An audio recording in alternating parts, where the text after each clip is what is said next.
જય શ્રી કૃષ્ણ મિત્રો, આજે હું તમારા માટે એક સત્ય ઘટનાથી પ્રેરિત એવી વાર્તા કરુણાનો ઝરમર લઈને આવી છું. તો તમે બધા ધ્યાનથી સાંભળજો. માનવ જીવનમાં કેટલીક ઘટનાઓ એવી હોય છે કે જે જીવનનો અર્થ બદલાવી દે છે. દુઃખ, પીડા, હિંમત, પ્રેમ, માનવતા બધું જ એવી ક્ષણોમાં ફરી વ્યાખ્યાયિત થાય છે. નીચે આપેલી ઘટના ગુજરાતના એક નાનકડા કસ્બામાં બનેલી છે, જેના સાક્ષી રહેલા લોકો આજે પણ આ ઘટનાનું સ્મરણ કરે છે તો આંખો ભીની થયા વગર રહેતી નથી. આ ઘટના માત્ર કરુણાથી જ નહીં પરંતુ માનવતાની મહાનતા દર્શાવે છે. ભાવનગરથી 60 કિલોમીટર દૂર આવેલું ભવનીપુર ગામ, જ્યાં લોક સરળ, મીઠા અને એકબીજાના દુઃખ સુખને પોતાના માનતા. ગામની વસ્તી મોટી ન હતી, પરંતુ સંબંધો ઊંડા હતા. અહીં જ રહેતો એક રાઘવ, 35 વર્ષનો, ગામનો એકમાત્ર એમ્બ્યુલન્સ ડ્રાઈવર. રાઘવનું જીવન ખૂબ સામાન્ય. પત્ની મીરા, ઘરના અછત તો હતી, પણ પ્રેમ ઘણો હતો. રાઘવનો સ્વભાવ એવો કે એમ્બ્યુલન્સ માટે ક્યારેય ના પાડતો નહીં. મધરાત, વરસાદ, તહેવાર, કોઈ પણ સમયે ફોન આવે તો હા, હું આવું છું એ જ જવાબ લોકો કહેતા. આ ગામને વહેલી સવારે જો કોઈ જીવદાન આપે તો એ રાઘવ છે. અતિ ભારે વરસાદ, અમરેલી અને ભાવનગર વચ્ચે ઘણા રસ્તા બંધ. ભવનીપુરમાં પણ પાણી ભરાયું. લોકો ઘરમાં જ બંધ. સાંજના 6:45 વાગે રાઘવના મોબાઈલ પર કાગળધારા ગામથી કોલ આવ્યો. ફોન પર ખીચાયા અવાજમાં માણસ બોલ્યો, ભાઈ, અમારી બહેનને તુરંત હોસ્પિટલ લઈ જાઓ. ડિલિવરી પેઇન છે. પાણીથી રસ્તો બગડેલો છે. ગામમાં કોઈ વાહન નહીં આવે. તમે જ વાલ છો. રાઘવ ઘડિયાળ જોઈને હજી ઘરમાંથી જવાની તૈયારી કરવા લાગ્યો. મીરાએ હાથ પકડીને કહ્યું, આજે બહુ વરસાદ છે, રસ્તો દેખાતો નથી, બાળકો પણ ડરે છે, થોડું જોખમ છે. રાઘવે ધીમા અવાજે કહ્યું, જાણે છે, પરંતુ ત્યાં કોઈને મારી જેમ પડકાર સ્વીકારવો જ પડશે. એના ઘરમાં જીવન અને મૃત્યુ વચ્ચેનો પ્રશ્ન છે. બસ એ શબ્દોએ મીરા પણ મૌન કરી દીધી. એ જાણતી હતી રાઘવને કોઈ રોકી શકતું નથી. રાઘવે એમ્બ્યુલન્સ સ્ટાર્ટ કરી. વરસાદની ગર્જનાઓ જેવી કે આકાશ ફાટી પડ્યું હોય. રસ્તા પર 6-7 ઇંચ પાણી. હેડલાઇટ સામે માત્ર સફેદ ઝાકળનો પડદો. ગામના લોકો તેના જવાબ પહેલા એમ્બ્યુલન્સની આસપાસ ઊભા રહી બોલ્યા, ભાઈ, હિંમત છે તારી, તું જ જઈ શકે. રાઘવે હંમેશાની જેમ હળવું સ્મિત કર્યું.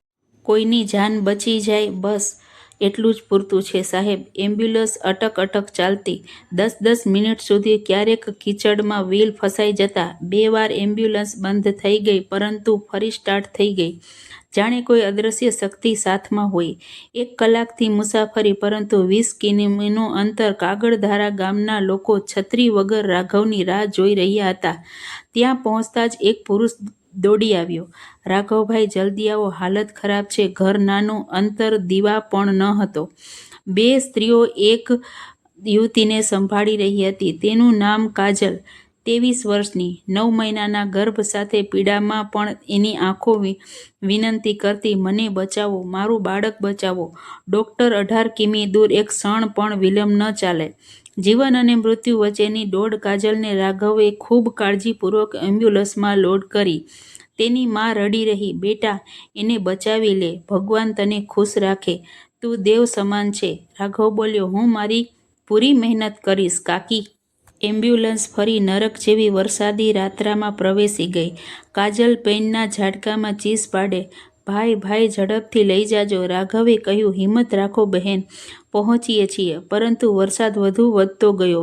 નદી જેવી વહેતી નાલામાંથી એમ્બ્યુલન્સ પસાર થતી ત્યારે પાણી એન્જિન સુધી આવી ગયું.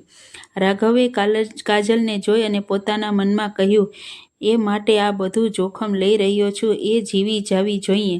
અચાનક એમ્બ્યુલન્સ બંધ. રસ્તામાં અડધી વચ્ચે, ગામથી 8-9 કિમી દૂર, કાદવમાં વ્હીલ ફસાઈ ગયું. એમ્બ્યુલન્સ જોરથી હચમચી. પછી એન્જિન બંધ. કાજલનો શ્વાસ ભારે. ગર્ભની સ્થિતિ વધુ બગડી. કાજલ રડીને બોલી, ભાઈ, મને લાગે છે હું નહીં બચું. રાઘવે સ્ટીરિંગ પકડીને કસમ ખાઈ, અરે કેમ નહીં બચો? તમે બહુ હિંમતવાળા છો. હું છું ને. તેણે બહાર ઉતારીને વ્હીલમાંથી કાદવ કાઢવાનું શરૂ કર્યું. વરસાદ પાંગરા ભરતો. કપડાં પાણીમાં ચિતરાઈ ગયા. 2 મિનિટ, 5 મિનિટ, અંતે એન્જિન ફરી સ્ટાર્ટ થઈ ગયું. રાઘવે પોતાની ભીંજાયેલી આંખો પહોંચ્યા એમાં વરસાદનું પાણી ન હતું. ભાવનાઓ હતી, પરંતુ બહુ મોડું હોસ્પિટલ પહોંચતા જ ડોક્ટરો દોડી આવ્યા. લેબરમાં 20 મિનિટ જામ્યું, પરંતુ બાળક બચી શક્યું નહીં. કાજલ પણ ખૂબ નાજુક સ્થિતિમાં, જીવનના અસ્થિર અણસાર. ડોક્ટરે રાઘવને બોલાવ્યો. તમે ખૂબ મહેનત કરી છે. જો તમે સમયસર ન લાવ્યા હોત તો ઈલાજની તક પણ ન મળત. હાલ અમે તેની સ્થિતિ સુધારવા પ્રયત્ન કરીશું. રાઘવની આંખોમાં ઊંડો દુઃખ અને માનતો હતો કે બંને જીવ બચાવી શકશે. કાજલની મા રોયા વગર રહી ન શકી. બેટા, ભગવાન તને સુખ આપે. તું તો દેવદૂત જેવી સેવા કરી. રાઘવે કાજલના હાથ પર હાથ મૂક્યો. ઉત્તર નહોતો આવતો. એક હૃદય ચીરનાર દ્રશ્ય આખી રાત હોસ્પિટલમાં ઊંઘ્યા વગર પસાર કરી. સવારે 6 વાગ્યે નર્સ દોડી આવી. રાઘવભાઈ, કાજલ નહીં રહી. શબ્દો હવામાં ગુંજ્યા. રાઘવનું હૃદય થંભી ગયું. તે કાજલની સૈયાની બાજુએ ઊભો રહ્યો. તે શાંત હતી, દર્દ વિહોણી, નિશ્ચલ. માનવજાતને ઘણીવાર એવું લાગે છે કે જો આપણે વધારે મહેનત કરીએ તો કદાચ પરિણામ બદલાઈ જશે, પણ ક્યારેક પરિણામ આપણા હાથમાં નથી. રાઘવ કાજલનું શરીર ગામ લઈ ગયો. ગામની દરેક ગલીમાં શોક છવાઈ ગયો. કાજલની મા રાઘવના પગે પડી ગઈ. બેટા, તું તો એન્જલ છે. તું એટલું બધું જોખમ લીધું. હું આ ઋણ કદી ચૂકવી ન શકું. રાઘવ રડતા બોલ્યો. કાકી, હું એને બચાવી ન શક્યો. એ તો ભાગ્યનું લખાણ હતું બેટા. તારી કરુણા અમારે માટે અમૂલ્ય છે. આ ઘટનાએ આખા જિલ્લામાં ચર્ચા જગાવી. લોકો કહેવા લાગ્યા, રાઘવ જેવો એમ્બ્યુલન્સ ડ્રાઈવર સમગ્ર જિલ્લામાં બીજો નથી. સરકાર તરફથી કોઈ ઇનામ ન મળ્યું, પરંતુ લોકોના દિલોમાં મળેલા આશીર્વાદ કરોડો રૂપિયા જેટલા. રાઘવે કાજલનું નામ એમ્બ્યુલન્સ પર લખાવ્યું. કાજલ સેવા માનવતા માટે. એ કહેતો, આ એમ્બ્યુલન્સ મને જન્મતી જિંદગી યાદ કરાવે છે, અને ગુમ થયેલી જિંદગી પણ. અંતિમ કરુણ ક્ષણ, પરંતુ નવી આશા. ઘટના પછી 3 મહિના બાદ મીરા ફરી ગર્ભવતી થઈ. બાળકના જન્મનો દિવસ આવ્યો. જણવામાં બાળકનો પ્રથમ રડકાર સાંભળતા રાઘવની આંખોમાંથી પાણી વહી ગયું. મીરાએ હસીને પૂછ્યું, આંસુ કેમ? રાઘવે ધીમેથી બોલ્યો, જન્મતો પ્રાણ દરેક વખતે કાજલનો ચહેરો યાદ આવે છે.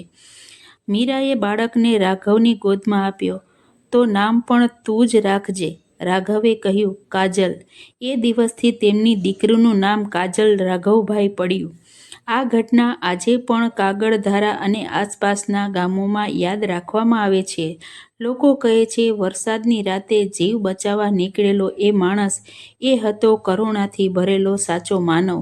રાઘવ કહી જાય છે, જગતમાં દુઃખ ઘણું છે, પણ તેને ઓગાળનાર કરુણા એ સૌથી મોટું એક શસ્ત્ર છે.